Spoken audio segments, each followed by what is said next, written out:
ვენესუელაში დრო მაშველებისა და მოხალისეების საწინააღმდეგოდ მოქმედებს. ლათინო ამერიკულ ქვეყანაში ძლიერი მიწისძვრებისას ნანგრევებში მოყოლილი ადამიანების გადარჩენის იმედი ბიძგების მომენტიდან უფრო დიდი დროის გასვლის შემდეგ სულ უფრო ნაკლები რჩება, თუმცა ამ ფონზე პერიოდულად მაინც ისმის პოზიტიური ცნობები.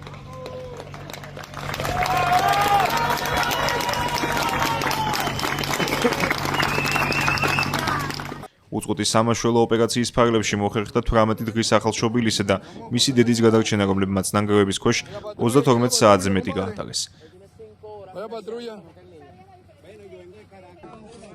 ცოცხალი ამოიყვანეს მამაკაციც, რომელიც ნანგრევებში 4 დღის განმავლობაში იყო ჩამარხული.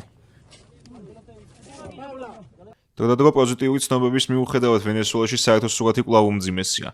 დაღუპულთა რაოდენობამ 1400-ს გადააჭარბა და შეერთებული შტატების გეოლოგიური სამსახურის თანახმად ეს არ არის რეალობასთან მიახლოებული მონაცემი. ამ ცნობას ეთანხმება გაეროც, რომელსაც არგუმენტად მოჰყავს უგზო-უკვლოდ დაკარგულთა მონაცემები, რაც 78,000-ს აღემატება. ასევე ნანგრევების ქვეშ ჩარჩენილ მოქალაქეთა მაღალი რიცხვი. ამას ემატება დროის ფაქტორი. ექსპერტების თქმით, კრიტიკულად ყველაზე მნიშვნელოვანია მიწისძვრიდან პირველი 72 საათი, რაც უკვე გასულია. Bueno, desde el inicio cuando nosotros comenzamos a როდესაც გათხრა დაიწყეთ შტატის წარმომადგენლებმა, რომლებსაც თერმული კამერები ჰქონდათ, გვითხრეს, რომ იქ სიცოცხლის ნიშნები არ ჩანდა, თუმცა იმედი არასდროს დაგვიკარგავს. თხრა გავაგრძელეთ, შემდეგ მექსიკის დახმარება მოვიდა. მათ თქვეს, რომ არავინ დარჩენილა ცოცხალი, რადგან არავინ რეაგირებდა. შემდეგ შეერთებული შტატების გუნდი მაშველი ძაღლებით მოვიდა, რადგან ძაღლები არ ყოფდნენ, თქვეს, რომ იქ ხალხი არ იყო. ამ ყველაფრის მიუხედავად იმედი კვლავ არ დაგვიკარგავს, რადგან დარწმუნებული ვიყავით, იქ ჩვენი ნათესავები ცოცხლები იყვნენ. ჩვენ ვაგრძელებთ თხრას. გუშინ კი მათთან საუბრის შესაძლებლობა გქონდა. ჩვენ ნანგრევების ქვეშ მყოფ 3 ადამიანს დავუკავშირდით. ტელეფონის ბატარეა 3%-ზე გქონდა დარჩენილი.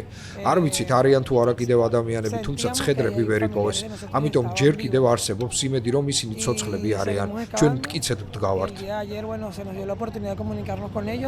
ვენესუელის დროებითი ხელისუფლების ცნობით ამჟამად ქვეყანას 24 სახელმწიფო ეხმარება სხვადასხვა ფორმით. სტიქიის ზონაში მიმართულია სპეციალური ტექნიკა, კინოლოგთა 86 ჯგუფი და სამძებრო სამაშველო 2741-ზე მეტი თანამშრომელი, ასევე ასობით მოხალისე. მიწისძვრებისგან დაზარალებულ ქვეყანას ფინანსური დახმარების პირობა აღუთქვეს შეერთებულმა შტატებმა, ევროკავშირმა და საერთაშორისო სავალუტო ფონდმა.